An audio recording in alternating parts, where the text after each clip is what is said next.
Hello friends, कैसे हैं आप सब। उम्मीद है आप सब अच्छे होंगे। तो आज हम लोग BSc first year zoology cytology में सेकंड लेक्चर मेगा सीरीज का है। इसमें प्लाज्मा मेम्ब्रेन के बारे में पढ़ेंगे। प्लाज्मा मेम्ब्रेन का कंपोजिशन और जो इसके मॉडल थे, यूनिट मेम्ब्रेन मॉडल जिसको रॉबर्टसन ने सन 1959 में दिया था, और सिंगर और निकोलसन दो साइंटिस्ट थे जिन्होंने फ्लूइड मोज़ेक मॉडल दिया था, उसके बारे में स्टडी करेंगे। और क्या क्या इसके कैरेक्टरिस्टिक होते हैं प्लाज्मा मेम्ब्रेन के, ठीक है, इसके बारे में। और ट्रांसपोर्ट किस तरह से सेल से सेल में ट्रांसपोर्ट और सेल के सेल से आउटर एक्स्ट्रा सेलुलर फ्लूइड में ट्रांसपोर्ट होता है, इसके बारे में डिटेल में पढ़ेंगे। तो सबसे पहले देखते हैं सेल मेम्ब्रेन और कोशिका झिल्ली क्या होती है। तो ये एक बाउंड्री है सेल के ऊपर की। This is the boundary of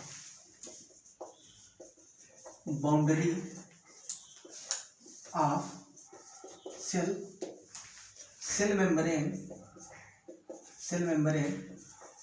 are consist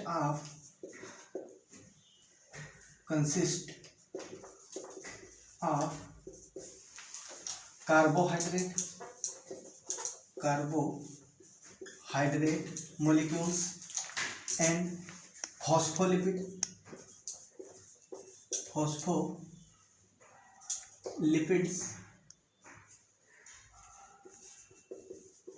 अब इस फास्फोलिपिड में कुछ स्पेसिफिक लिपिड्स होते हैं। जैसे कि हम लोग कहते हैं जो प्लाज्मा मेम्ब्रेन होती है वो लिपिड की बाइलेयर से बनी होती है, लेकिन जो लिपिड होते हैं वो मेनली कौन से होते हैं, फास्फोलिपिड होते हैं। इसमें भी जैसे कि लेसिथिन होता है, लेसिथिन का एक और नाम होता है फास्फोटिडिल Colin, फास्फाटिडाइल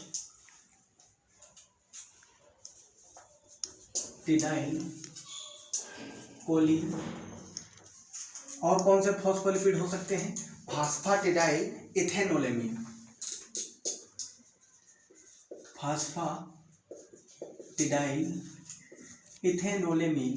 इथेनोलेमिन।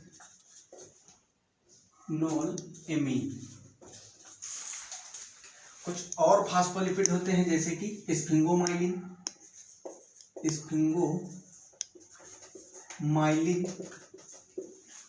फास्फाटिडिल serine,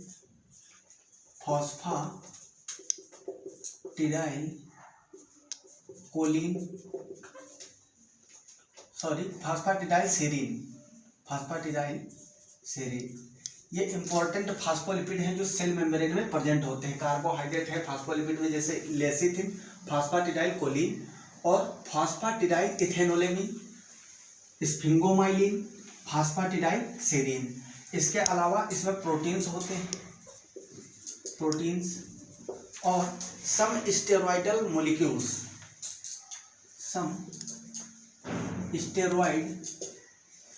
molecules are also present, such as cholesterol।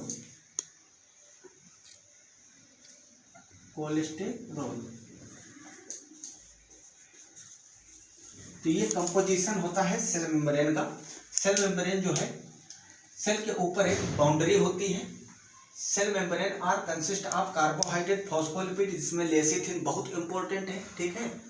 सीधे ऑब्जेक्टिव में पूछा जाता है कि लेसिथिन आर प्रेजेंट है, उसमें ऑप्शन में होगा सेल मेम्ब्रेन, सेल वॉल, ठीक है, साइटोप्लाज्म, इस तरह से क्वेश्चन पूछ लेता है। और स्फिंगोमाइलिन ये भी एक फॉस्फोलिपिड है, फास्फाटिडाइल सेरिन प्रोटीन, और सम स्टेरॉइड मोलिक्यूल्स जो लिपिड के बाइलेयर जो होती है उसके बीच में प्रेजेंट होंगे। अभी स्ट्रक्चर बताएंगे, उसमें अच्छे समझाएंगे कहाँ पे कोलेस्ट्रॉल प्रेजेंट होता है, ठीक है। इसके अलावा अगर बात की जाए प्लाज्मा मेम्ब्रेन की थिकनेस की, तो इसकी थिकनेस जो है, अप्रोक्सीमेटली 75 एंगस्ट्रॉम होती है। नैनोमीटर में अगर लिखेंगे तो इसको 7.5 नैनोमीटर लिख सकते हैं। इसकी जो थिकनेस है 75 एंगस्ट्रॉम होती है। Plasma membrane is a protein lipid mosaic. यह प्रोटीन और लिपिड का मोजेक होता है। This is the discontinuous layer,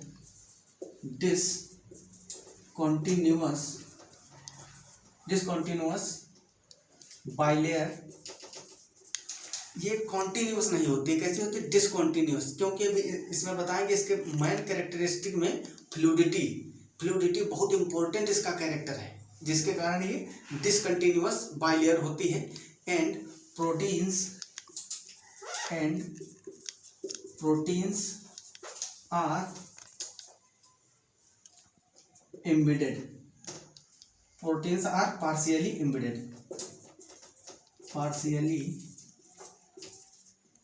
embedded, जो प्रोटीन है ये इसमें धसे हुए होते हैं, आंशिक रूप से धसे होंगे। डिसकंटिन्यूअस बाइलेयर होगी लिपिड की, ठीक है, लिपिड की बाइलेयर होगी, उसमें प्रोटीन्स पार्शियली एम्बेडेड होंगे, धसे हुए होंगे, ठीक है, लिपिड बाइलेयर के अंदर। अगर बात किया जाए और कौन सी चीजें इसमें मिलती हैं सेल मेम्ब्रेन में, सम 30 enzymes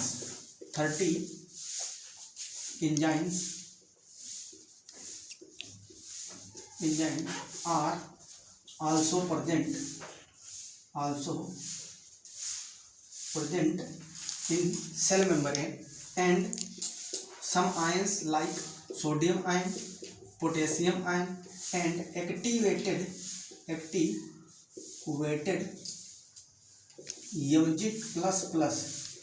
plus ATPase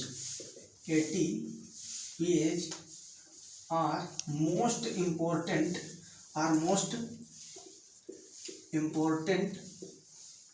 for ion transport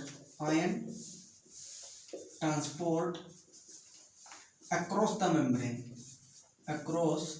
the plasma membrane,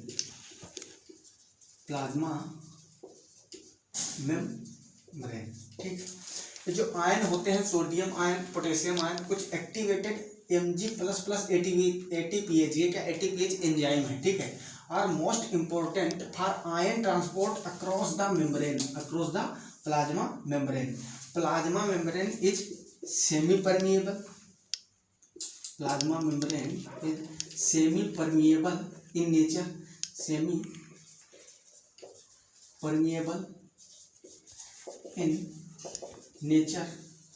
semi permeable बहुत ही इंपॉर्टेंट वर्ड है। इसका मतलब है कि जितने भी मॉलिक्यूल होते हैं, कोई भी मॉलिक्यूल सेल मेम्ब्रेन को क्रॉस नहीं कर सकता। कुछ स्पेसिफिक मॉलिक्यूल्स हैं वही अंदर जा सकते हैं और अंदर से बाहर जा सकते हैं, सभी नहीं जा सकते, तो ये सेमी परमिएबल होता है। हिंदी में बोले तो इसको अर्धपारगम्य, ठीक है, अर्धपारगम्य बोलते हैं। तो ये कुछ स्पेसिफिक पॉइंट हैं इसके, ठीक है। सेल मेम्ब्रेन कुछ और इम्पोर्टेंट है, जैसे कि cell membrane also contain mucopolysaccharide, mucopolysaccharides which is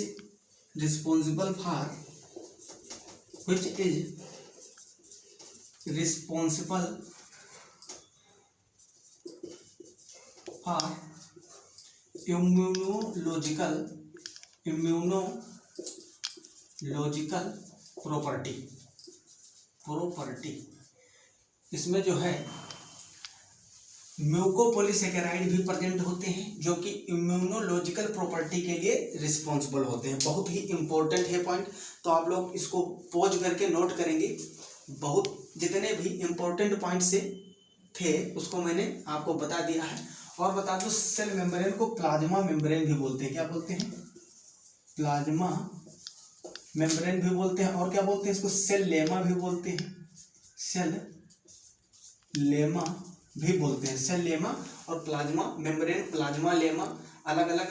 अब जैसे कि मसल सेल की बात करोगे तो वहाँ सार्कोलेमा बोला जाएगा, न्यूरॉन सेल की बात करोगे तो वहाँ न्यूरोलेमा बोला जाएगा। तो अलग अलग नाम हो जाते हैं, लेकिन कॉमनली जो है plasma membrane, cell lemma, plasmalemma और सेल मेम्ब्रेन के नाम से इसको जानते हैं। तो इसको आप लोग पॉज करके नोट कर लीजिए। अगली हेडिंग लगाएंगे यूनिट मेम्ब्रेन मॉडल। बहुत सारे साइंटिस्ट जो प्लाज्मा मेम्ब्रेन को डिफाइन करने के लिए अपने अपने मत दिए, मॉडल दिए। उसमें से दो मॉडल बहुत ही इंपॉर्टेंट हैं जो हमारे सिलेबस में है, उनको पढ़ना है डिटेल में। पहला था यूनिट मेम्ब्रेन मॉडल, ठीक है, इसको हिंदी में बोलते हैं यूनिट मेम्ब्रेन मॉडल को इकाई झिल्ली, इकाई झिल्लिका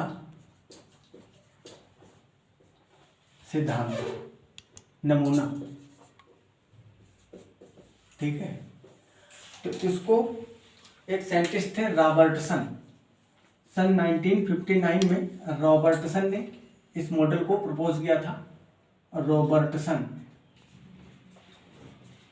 ठीक है।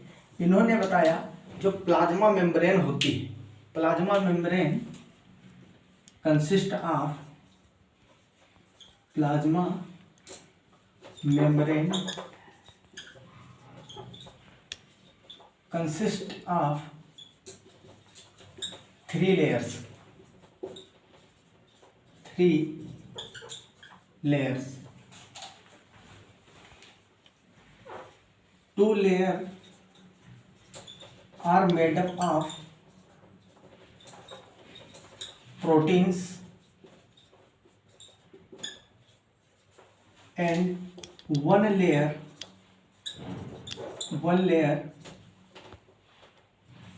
लिपिड।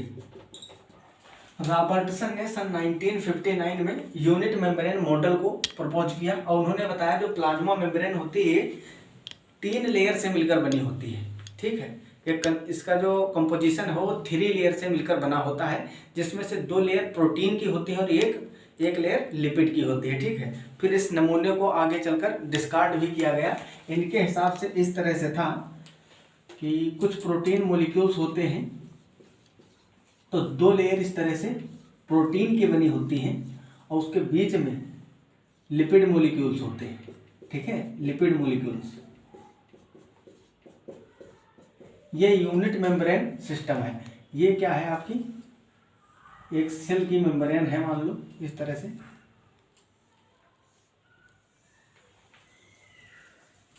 ये सेल है आपकी सेल मेम्ब्रेन है। इसमें थोड़ा सा इसको मैग्नीफाई करके दिखाया गया। तो according to unit membrane model 2 layer of proteins and 1 layer lipid, ठीक है, एक लिपिड की लेयर और 2 प्रोटीन की प्रेजेंट होती है सेल मेम्ब्रेन में। तो इसको आगे चल के डिस्कार्ड कर दिया गया। फिर न्यू थ्योरी आई, न्यू मॉडल आया, सिंगर और निकोलसन जो साइंटिस्ट थे। तो ये पॉइंट इसका नोट कर लेंगे, ज़्यादा इंपॉर्टेंट नहीं है। फ्लूइड मोज़ेक मॉडल ज़्यादा इंपॉर्टेंट है, तो उसको हम लोग थोड़ा डिटेल में पढ़ेंगे, ठीक है। अब नंबर 2 लगाएंगे heading, fluid mosaic model, fluid mosaic model. Number 2 fluid mosaic model. ये जो फ्लूइड मोज़ेक मॉडल था इसको सिंगर तथा निकोलसन ने दिया था। सिंगर एंड निकोलसन, ये 2 साइंटिस्ट थे जिन्होंने फ्लूइड मोज़ेक मॉडल दिया। इन्होंने बताया कि जो प्लाज्मा मेम्ब्रेन है वो प्रोटीन और लिपिड की मोज़ेक होती है। इसमें प्रोटीन्स लिपिड के अंदर मूवमेंट करते रहते हैं, ठीक है, फ्रीली मूवेबल होते हैं। ये जो फ्लूइड मोज़ेक मॉडल है इसके according to fluid mosaic model the plasma membrane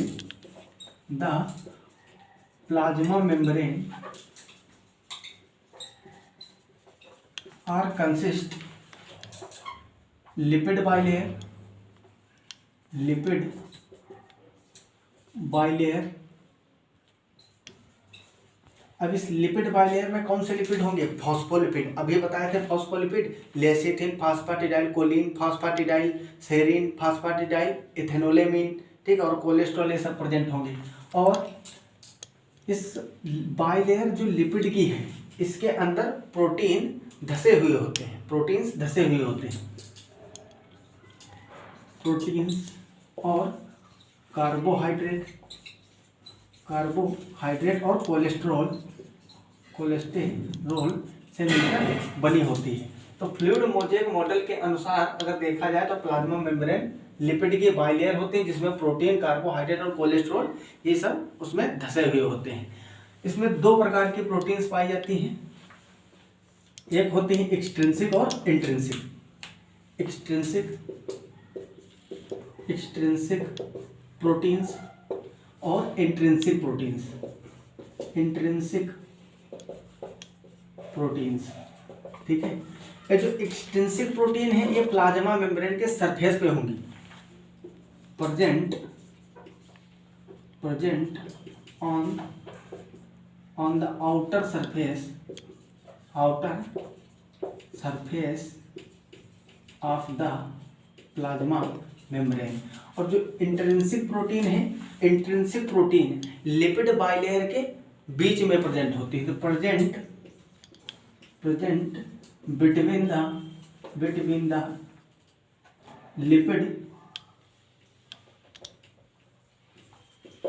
lipid molecules. तो इस तरह से फ्लूइड मोजेक मॉडल के अनुसार प्रोटीन्स दो प्रकार की होती है प्लाज्मा मेम्ब्रेन में, इंट्रिंसिक प्रोटीन, एक्सट्रिंसिक और इंट्रिंसिक। एक्सट्रिंसिक प्रोटीन देखो, एक्सट्रिंसिक मतलब एक्स्ट्रा, बाहर वाली, present on the outer surface of the plasma membrane. और इंट्रिंसिक प्रोटीन होते हैं present between the lipid molecule. अभी इसका जब मॉडल डायग्रामेटिक समझेंगे, डायग्राम, तो उसमें अच्छे से समझाएंगे कि किस तरह से ये प्रेजेंट होते हैं। और क्या इसके अकॉर्डिंग, फ्लूइड मोजेक मॉडल के अकॉर्डिंग जो इसका नेचर होता है प्लाज्मा मेम्ब्रेन का, वो कैसा होता है? एम्फीपैथिक होता है। एम्फीपैथिक मीन्स इसका कुछ पार्ट जो होगा लिपिड का वो होगा हाइड्रोफोबिक, और कुछ पार्ट होगा हाइड्रोफिलिक।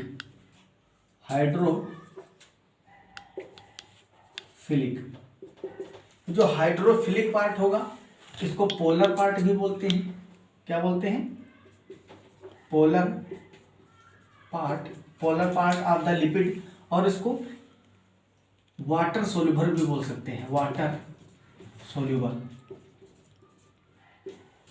ठीक है, ये जो हाइड्रोफोबिक है, हाइड्रोफोबिक का मतलब होता है वाटर लविंग। ठीक है, हाइड्रोफिलिक वाटर लविंग पार्ट, इसको पोलर पार्ट भी बोलते हैं और वाटर सोल्यूबल भी होता है। हाइड्रोफोबिक की बात की जाए तो ये नॉन पोलर पार्ट है, non polar part of the lipid.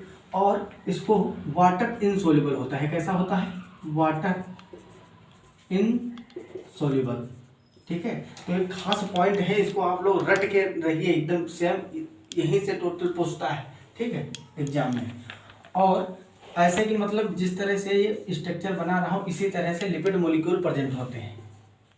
Lipid की बाइलेयर जो होती है इस तरह से प्रेजेंट होगी। तो ये जो होता है इसका इस तरह से बाइलेयर होंगी, दो लेयर्स बनी होंगी लिपिड की। तो जो राउंड शेप है ये कैसा है? हाइड्रोफिलिक पार्ट है, हाइड्रोफिलिक पार्ट। ये पोलर पार्ट भी है और वाटर सोल्यूबल है। क्या है? Water soluble. अभी आपको बताएंगे जो प्लाज्मा मेम्ब्रेन होती है तो सेल के अंदर का पार्ट वो भी कैसा होता है? क्वासी फ्लूइड होता है, एक्वस एनवायरनमेंट, और बाहर का भी एक्वस एनवायरनमेंट। तो ये जो हाइड्रोफिलिक हैं ये वाटर सोल्यूबल होते हैं। तो क्यों अरेंजमेंट ऐसा ही है? ये उल्टा क्यों नहीं प्रेजेंट है? ये जो इसकी टेल है ये बाहर की ओर क्यों नहीं है? ये अंदर को ही दोनों ओर से क्यों है? इसके बारे में भी अच्छे से डिटेल में पढ़ेंगे। और जो ये टेल है इसकी लिपिड की, इसको बोलते हैं हाइड्रोफोबिक। ये हाइड्रोफोबिक नेचर की होती है। तो इसको आप लोग पॉज करके नोट करिए, फिर आगे बताते हैं।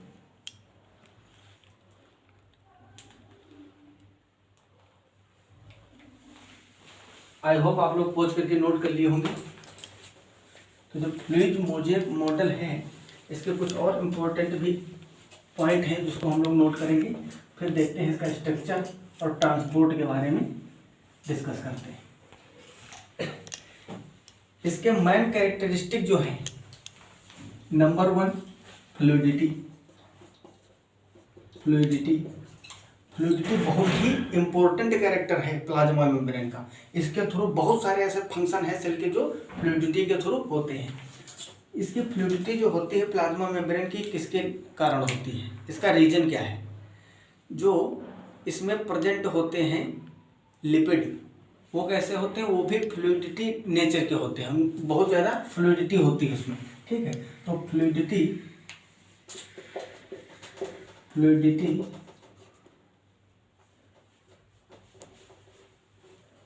Fluidity of plasma membrane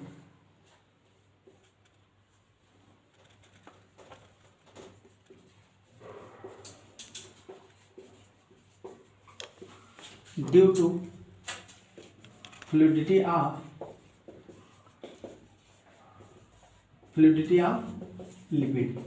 lipid fluidity nature के होते हैं, इसीलिए जो प्लाज्मा मेम्ब्रेन है बहुत ज़्यादा फ्लूइडिटी शो करती है, ठीक है। इसमें कुछ एक्टिव साइट होती हैं, एक्टिव साइट्स ऑफ एंजाइम्स, इसमें बहुत सारी प्लाज्मा मेम्ब्रेन के ऊपर एक्टिव साइट होंगी एंजाइम की, जहाँ पे एंजाइम बाइंड करेंगे और क्या करेंगे, और रेगुलेट करेंगे सेल को, ठीक है, जिससे कि सेल अपने फंक्शन स्टार्ट करेगी। और इसमें क्या होते हैं, एंटीजेनिक प्रोटीन्स प्रेजेंट होती हैं, antigenic proteins are present on the surface of plasma membrane.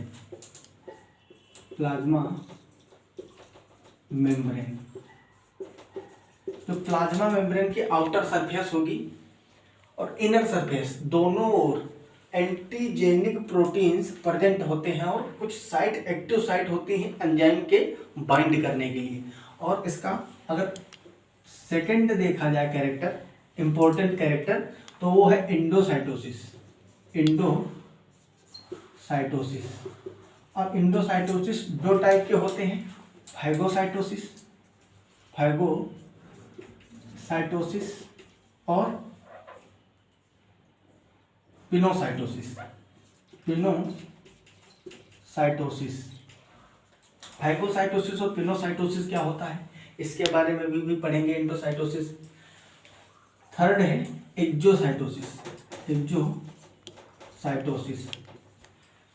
ये जो इंडोसाइटोसिस होता है, इंडोसाइटोसिस का मतलब होता है, मान लो कोई सेल है, बाहर ये कोई मॉलिक्यूल्स थे, ठीक है, इसको अंदर खींच ले, ठीक है, इंगल्ब कर ले, सेल अंदर इंगल्ब कर ले। मान लीजिए ये एक सेल थी, ठीक है, और यहाँ पे कोई बैक्टीरिया था, ये क्या है, नॉटी बैक्टीरिया।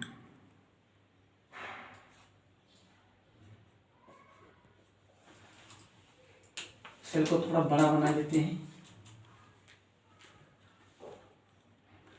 तो ये जो सेल है, सेल इस बैक्टीरिया को इंगल्ब कर लेती है, क्या कर लेती है, इंगल्ब कर लेती है। अगले स्टेप में देखिए, ये है सेल और इस तरह से यहाँ पे बैक्टीरिया को फंस लिया, ठीक है। तो बैक्टीरिया यहाँ पे फंस जाएगा, फिर अगले स्टेप में क्या होगा, इस तरह से ये यहाँ से टूट जाता है और बाहर से ऐसे बन जाता है, ठीक है। तो बैक्टीरिया इसके अंदर आ जाता है। तो ओवरऑल हुआ क्या कि ये जो बैक्टीरिया था ये सेल के अंदर एंटर कर गया, तो इसको बोलते हैं इंडोसाइटोसिस।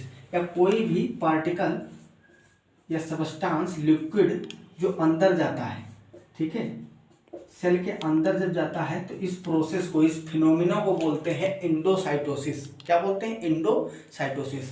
अब इंडोसाइटोसिस दो टाइप की है, फाइगोसाइटोसिस और पिनोसाइटोसिस। तो फाइगोसाइटोसिस और पिनोसाइटोसिस क्या होता है, इसको थोड़ा सा समझ लेते हैं। फाइगोसाइटोसिस में क्या होता है, सॉलिड पार्टिकल, इसमें सॉलिड पार्टिकल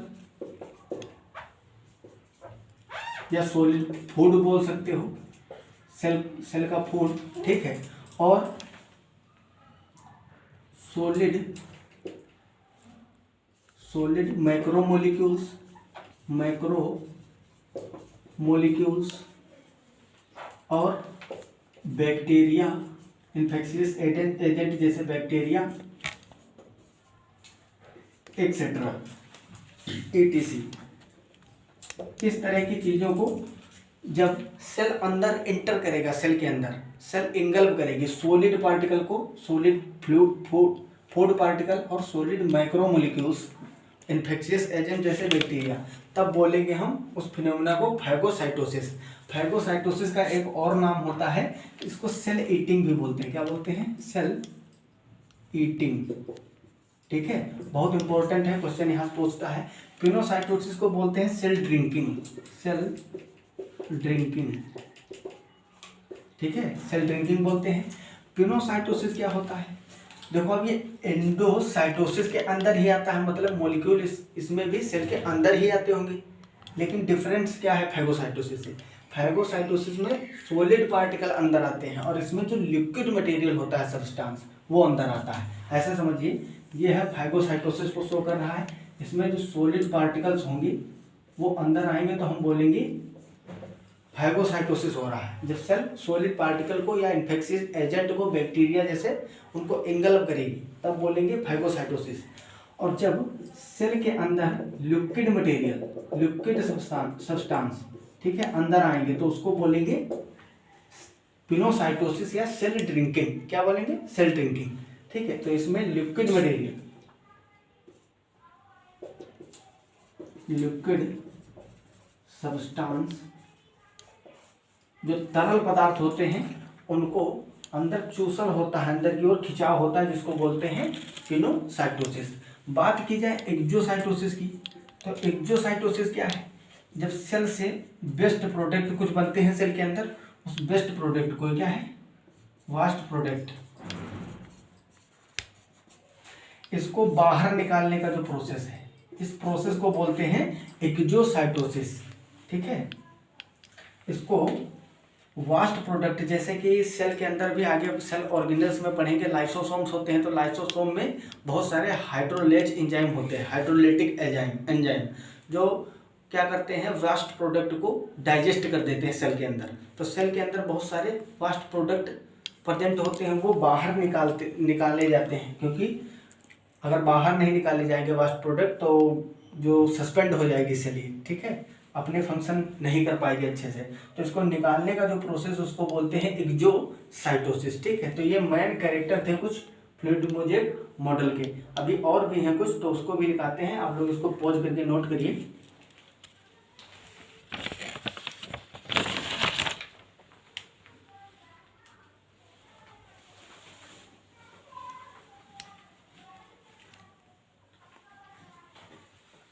आई होप आप लोग पॉज करके नोट कर लिए होंगे। तो फ्लूइड मोजेक मॉडल का डायग्राम देखेंगे किस तरह से लिपिड और प्रोटीन्स और कोलेस्ट्रॉल ये सब प्रेजेंट होते हैं इसमें। ठीक है,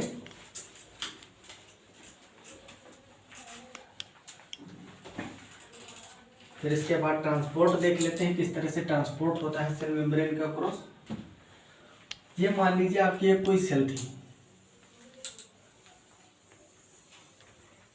सेल राउंड भी हो सकती है, ठीक है, ओवल शेप, लेकिन हम समझने के लिए इस तरह से बना रहे हैं। क्या है ये? सेल मेम्ब्रेन है, सेल मेम्ब्रेन। अब इसके अंदर एक न्यूक्लियस भी होगा और साइटोप्लाज्म होगा, बहुत सारे इसमें सेल ऑर्गेनेल्स होंगे, माइटोकॉन्ड्रिया होगा, पराक्सीसोम होंगे, लाइसोसोम होंगे, ऑक्सीसोम्स होंगे माइटोकॉन्ड्रिया के अंदर। ठीक है, क्लोरोप्लास्ट, अगर प्लांट सेल होगी तो उसमें क्लोरोप्लास्ट भी प्रेजेंट होगा, प्लास्टिड होंगे, वैक्यूल होगा और इंडोप्लाज्मिक रेटिकुलम होगा।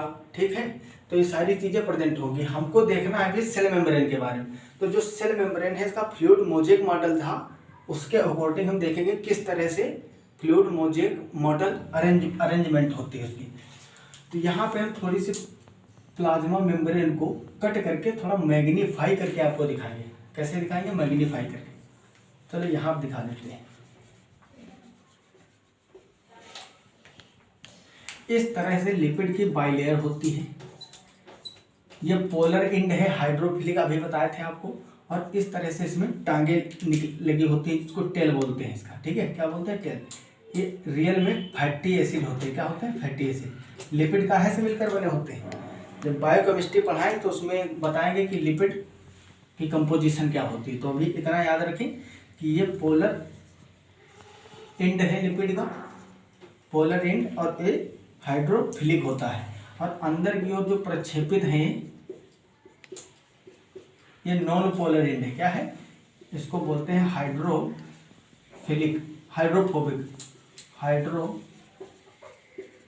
पार्ट, और ये क्या है, हाइड्रोफिलिक।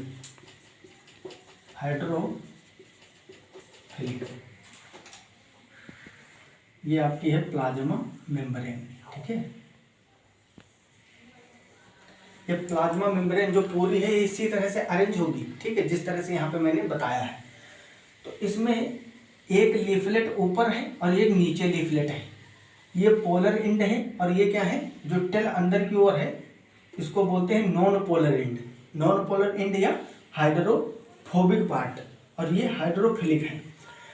तो जो ये हाइड्रोफिलिक पार्ट होता है वाटर सोल्यूबल होता है।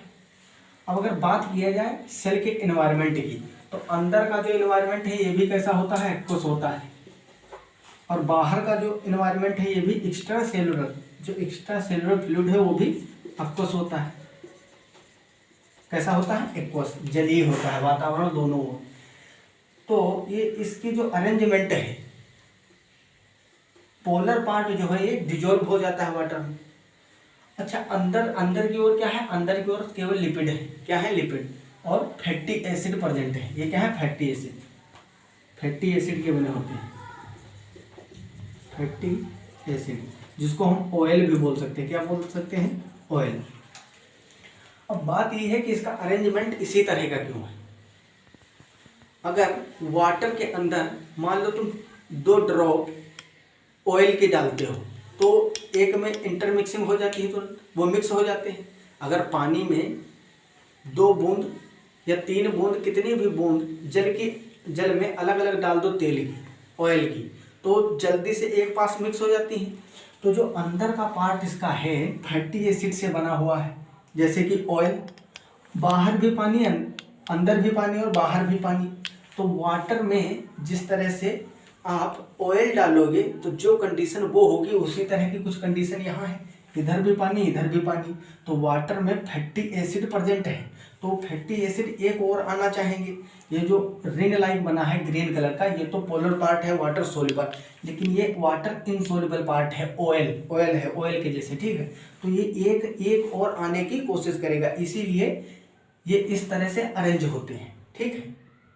ये वाटर इनसोल्यूबल पार्ट है और वाटर से खुद को बचाने के लिए ये अरेंजमेंट होता है। अब आपको थोड़ा मैग्नीफाई करके, और ज़्यादा मैग्नीफाई करके दिखाएं। यहाँ पे देखिए,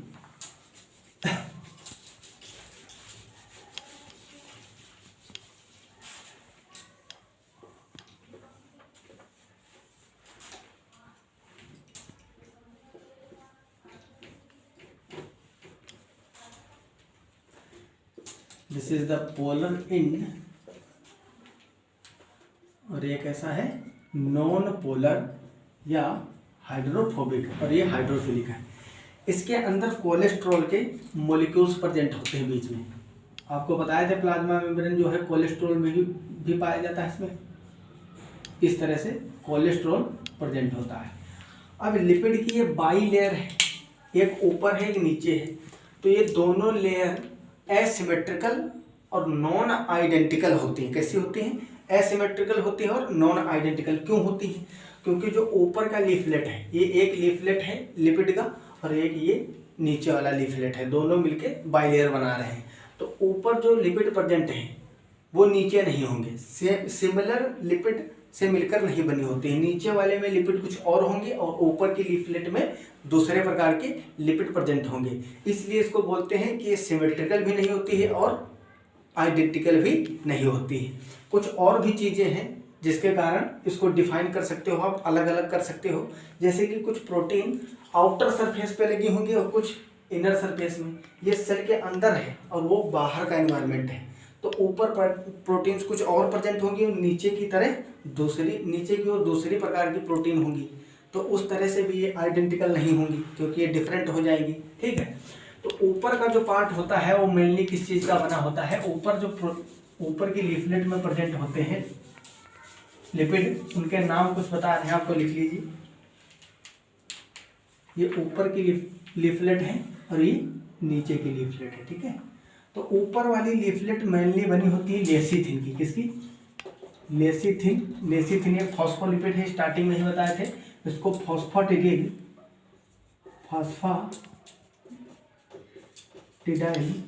कोलिन भी बोलते हैं, फॉस्फाटिडाइल कोलिन। और क्या, और किससे बना होता है मिलके?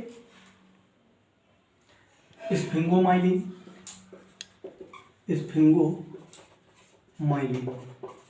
और जो नीचे का लीफलेट है लिपिड का, ये बना होता है फॉस्फाटिडाइल सेरीन और फॉस्फाटिडाइल इथेनोलामीन।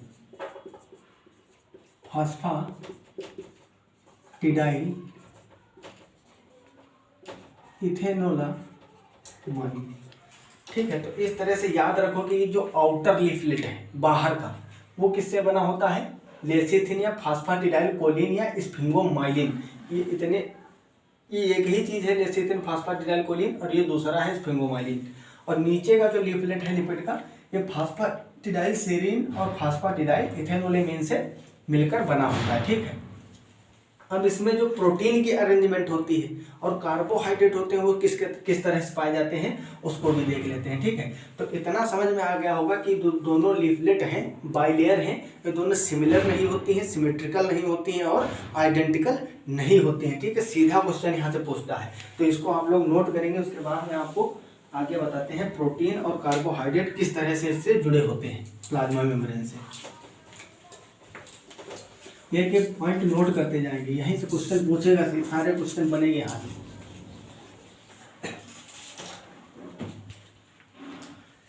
मान लो ये आपकी प्लाज्मा मेम्ब्रेन है, ठीक है, और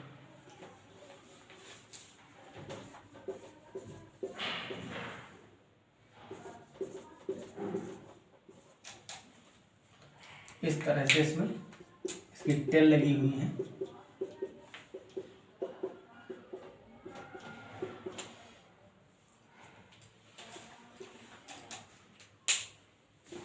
This is the polar end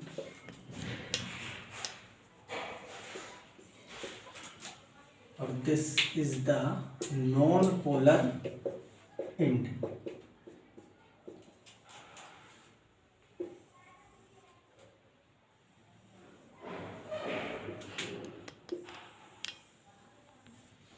इसके बीच में कुछ स्पेस दिख रहा है, यहाँ पे प्रोटीन प्रेजेंट होते हैं। प्रोटीन दो तरह के बताए थे आपको, according to fluid mosaic model दो प्रकार की, 2 टाइप की प्रोटीन प्रेजेंट होती है प्लाज्मा मेम्ब्रेन में।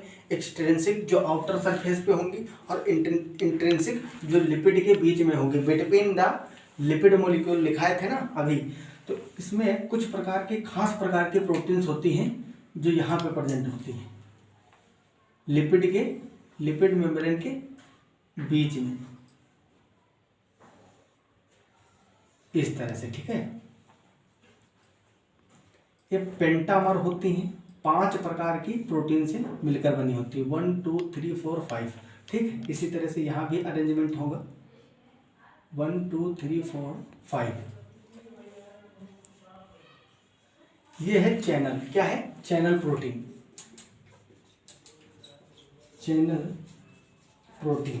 ये प्रोटीन चैनल का काम करती हैं। इसमें बाहर से कोई मॉलिक्यूल, अब देखो ये जो है बीच में लिपिड प्रेजेंट है, तो जो लिपिड सोल्यूबल सब्सटेंस होंगी, अच्छे से गौर करके सुनिए, सीधा यहाँ क्वेश्चन आता है। लिपिड सोल्यूबल जो लिपिड सोल्यूबल सब्सटेंस होंगे, मान लीजिए ये कोई सब्सटेंस थे, ठीक है, कुछ ये सब्सटेंस है, ये सब कैसे हैं? Lipid soluble.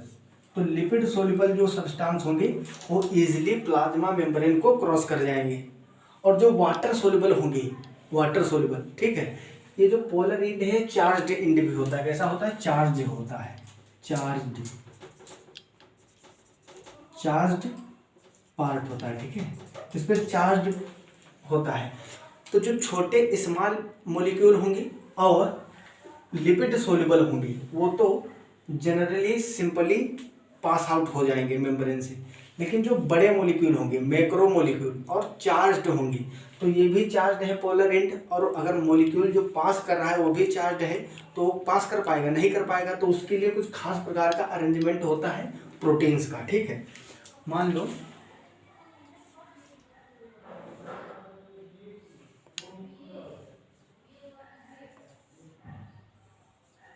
ये कोई एक मोलिक्यूल था, ठीक है, जो कि कैसा था, चार्ज्ड था। मैक्रो मोलिक्यूल है, बड़ा है और चार्ज्ड है, इस पर चार्ज है। ठीक है, तो ये चार्ज्ड मोलिक्यूल जो है, मैक्रो मोलिक्यूल, ये जैसे ही इसमें क्रॉस करने की कोशिश करेगा इसको रिपेल कर दिया जाएगा। क्या कर दिया जाएगा, इसको रिपेल कर देगा ये, क्योंकि ये एंड जो है पोलर एंड, ये भी चार्ज्ड है तो इसके अंदर नहीं जा सकता। तो इस तरह के मोलिक्यूल के लिए ऐसा अंदर भी होता है, अंदर भी मान लो कोई सब्सटेंस है जो लिपिड सोल्यूबल है, लिपिड सोल्यूबल है, तो वो अंदर से बाहर जा सकते हैं, इजीली अंदर से बाहर जा सकते हैं। लेकिन इस तरह के जो मैक्रो मोलिक्यूल होंगे, मैक्रो मोलिक्यूल होंगे,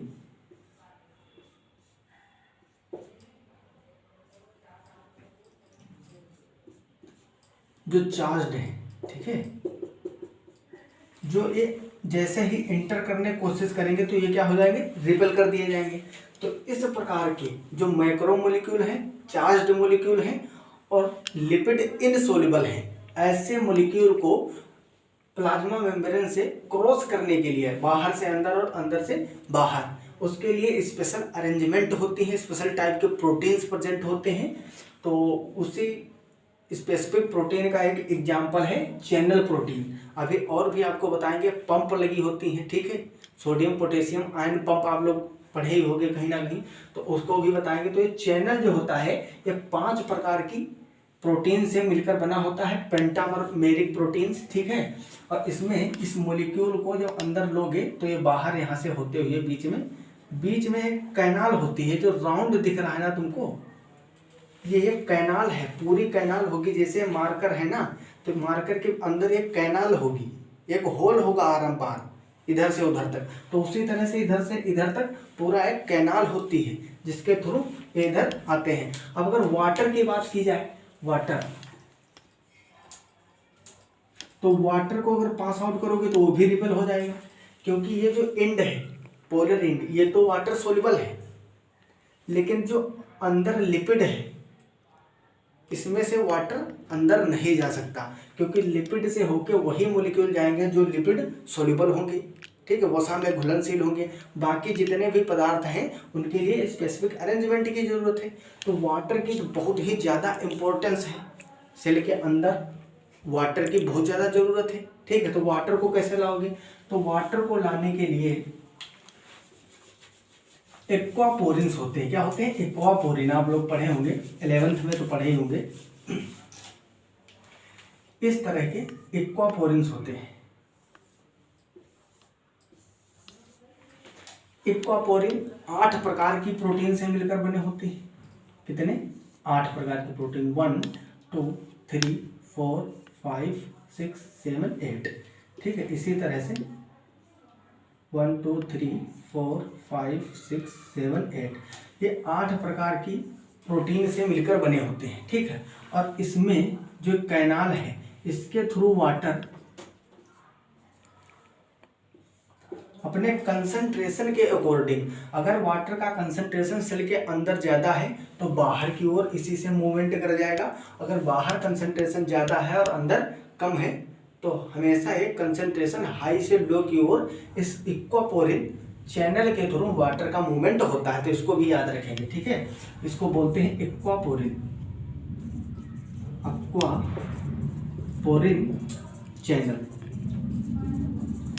ठीक है। एक्वापोरिन चैनल जो होते हैं 8 प्रकार की, 8 टाइप की प्रोटीन से मिलकर बने होते हैं।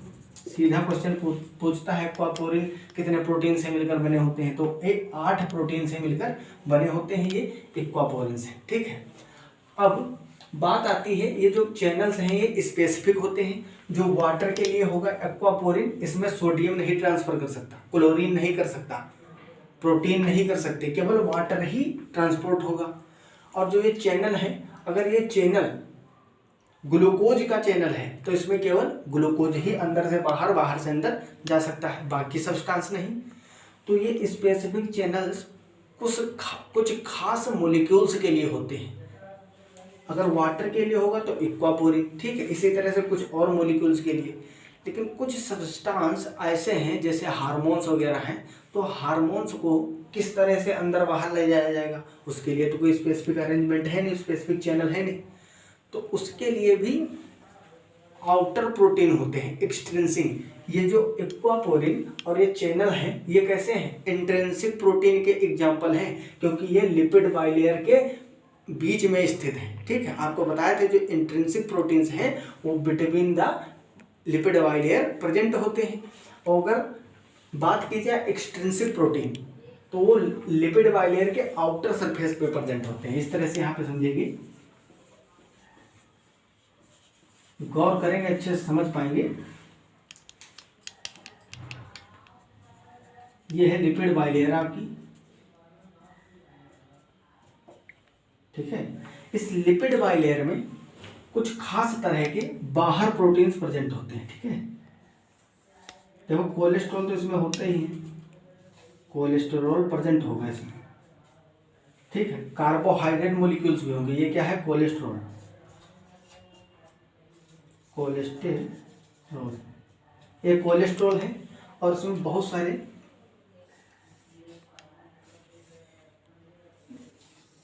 इस तरह से कार्बोहाइड्रेट मॉलिक्यूल्स भी होंगे, क्या होंगे, कार्बोहाइड्रेट मॉलिक्यूल, ठीक है। अब बात किया जाए एक्सट्रिंसिक प्रोटीन की, तो इस तरह से इसमें कुछ एक्सट्रिंसिक प्रोटीन भी होते हैं। मान लो ये एक एक्सट्रिंसिक प्रोटीन है, ठीक है।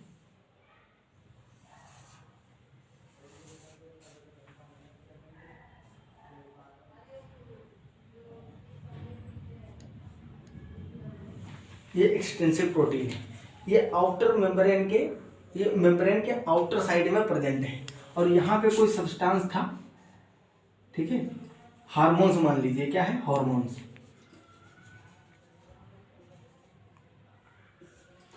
तो हार्मोन्स इस प्रोटीन से जैसे ही बाइंड करेगा, थोड़ा इसको डिटेल में बताते हैं, वहाँ सही समझ में नहीं आ रहा होगा तो इसको मिटा के अच्छे से समझाते हैं। आप लोग इसको पॉज कर लेंगे, फिर नोट कर लेंगे, ठीक है।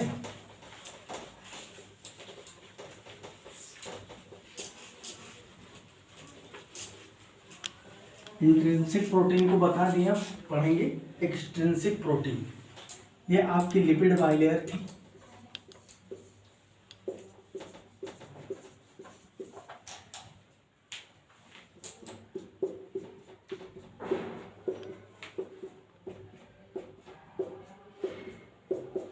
इसमें कोलेस्ट्रॉल भी प्रेजेंट होगा, जो ग्रीन से बनाए हैं कोलेस्ट्रॉल है। और इस तरह से इसमें कुछ मॉलिक्यूल कार्बोहाइड्रेट के भी प्रेजेंट होंगे, ब्लैक वाले कार्बोहाइड्रेट हैं। इंट्रिंसिक प्रोटीन जो होंगी उसको किस तरह से बनाए थे हम,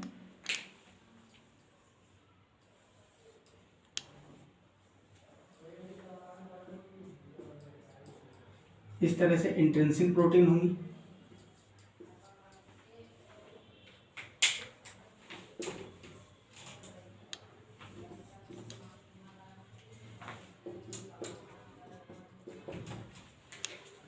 अब बात आती है एक्सट्रिंसिक प्रोटीन की, ये कैसे हैं, intrinsic, intrinsic protein, intrinsic protein, ठीक है।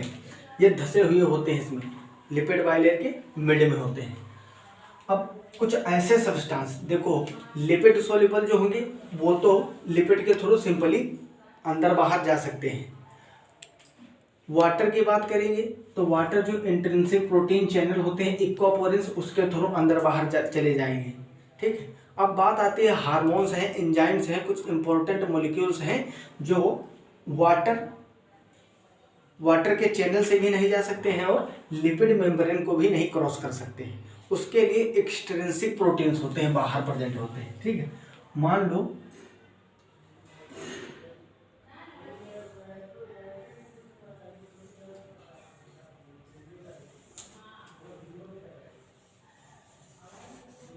ये कोई एक प्रोटीन प्रेजेंट था, ये अंदर की तरफ है, देखो ये सेल मेम्ब्रेन है, सेल मेम्ब्रेन है तो एक अंदर का एनवायरनमेंट है, वो बाहर का है।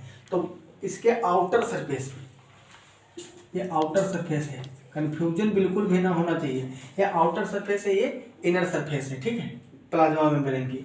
तो आउटर सरफेस में कुछ स्पेसिफिक प्रोटीन प्रेजेंट होते हैं जो बिल्कुल पूरा बाहर ही होते हैं, और इसके पुच्छ टाइप में इस तरह से डायग्रामेटिकली आप समझ लीजिए, ये इस तरह के खासकर नहीं होते, लेकिन प्रोटीन्स होते हैं जो ऊपर प्रेजेंट होते हैं। अब यहाँ पे कोई मॉलिक्यूल था,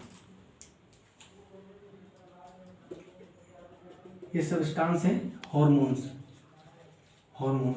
अब इसको अंदर पहुंचाना है, ठीक है, इस हार्मोन से अंदर फंक्शन कराना है। जैसे हार्मोन्स ही हैं जो सेल के फंक्शन को कंट्रोल करते हैं ना, तो क्या होगा, ये जैसे ही इस प्रोटीन पे बाइंड करेंगे तो थोड़ी देर के लिए तो हमको समझ लो ये जो कैरियर प्रोटीन है, मान लीजिए कि हम ही हैं, कैरियर प्रोटीन वहाँ प्रेजेंट है, तो एक हाथ हमारा ऊपर होगा और एक नीचे होगा। तो जैसे ही यहाँ बाइंड करेंगे, ऊपर बाइंड करेंगे, तो यहाँ से कुछ फंक्शन ऐसे ऐसे चालू, इसको ऑर्डर दे देंगे सेल के अंदर, तो फंक्शन चालू हो जाएंगे, ठीक है। तो इस तरह से कुछ होता है, जैसे ही यहाँ बाइंड करेगा तो यहाँ पे कुछ मॉडिफिकेशन होंगे इसके प्रोटीन के, जो अंदर पार्ट प्रोटीन का प्रेजेंट है, ठीक है, तो इसमें कुछ मॉडिफिकेशन होंगे, ठीक है, जैसे ही यहाँ पे सब्सटेंस बाइंड करेंगे। तो इसको बोलते हैं कैरियर प्रोटीन या एक्सट्रिंसिक प्रोटीन, एक्सट्रिंसिक प्रोटीन या कैरियर प्रोटीन भी बोलते हैं इसको, कैरियर प्रोटीन, ठीक है। तो ये कैरियर प्रोटीन की एग्जांपल है, ठीक है। कैरियर प्रोटीन में और कुछ पंप्स प्रेजेंट होती हैं, क्या होती हैं, पंप प्रेजेंट होती है, ये दूसरे प्रकार के हैं, इस तरह से पंप होती है। ये एटीपी की रिक्वायरमेंट होती है, इनको एटीपी यूज करती है, ठीक है, एनर्जी की रिक्वायरमेंट होती है इनको। ये क्या करती हैं, जो सोडियम को अंदर से बाहर ले जाती हैं, 3 सोडियम एक बार में 3 सोडियम बाहर जाते हैं और 2 पोटेशियम अंदर आते हैं, तो ये पंप का काम करती है, ठीक है। ये जो चैनल है ये स्थिर है, ठीक है, वहीं पे सिचुएटेड है, कहीं मूवमेंट नहीं करते हैं। और ये जो पंप होती हैं ये क्या करती हैं, बाहर 2 पोटेशियम को लोड करेंगी और अंदर 3 पोटेशियम को लोड करेंगी, फिर अल्टर हो जाएंगी, क्या हो जाएंगी, अल्टर हो जाएंगी, इधर से उधर घूम जाएंगी।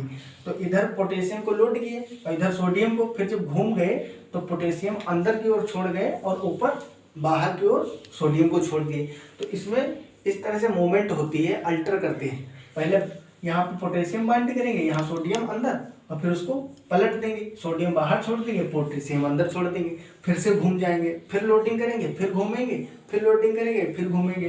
तो इस मूवमेंट के लिए एनर्जी रिक्वायरमेंट होती है, इनको एनर्जी की जरूरत होती है, तो इसमें एनर्जी और एटीपी की रिक्वायरमेंट होती है पंप में, ठीक है। ये भी स्पेसिफिक चैनल ही है एक प्रकार के। तो इनको जो सोडियम पोटेशियम को पंप कर रहे हैं, इसको बोलते हैं sodium potassium pump, sodium potassium pump, ठीक है। तो आप लोगों को फ्लूइड मोज़ेक मॉडल और प्लाज्मा मेम्ब्रेन के बारे में अच्छे से समझ आ गया होगा, ठीक है। इसके आगे जो आएगी क्लास उसमें हम लोग फ्लूइडिटी, ठीक है, इसकी फ्लूइडिटी के बारे में और ट्रांसपोर्ट किस तरह से होता है, और active transport, passive transport, simple diffusion, facilitated diffusion, osmosis, इन सब टॉपिक पे बात करेंगे। तो आप लोग इसको भी पॉज करके नोट कर लीजिए। तो मिलते हैं अगली क्लास में, अच्छे से पढ़ाई करते रहो, ऑल द वेरी बेस्ट, तब तक के लिए ओके बाय।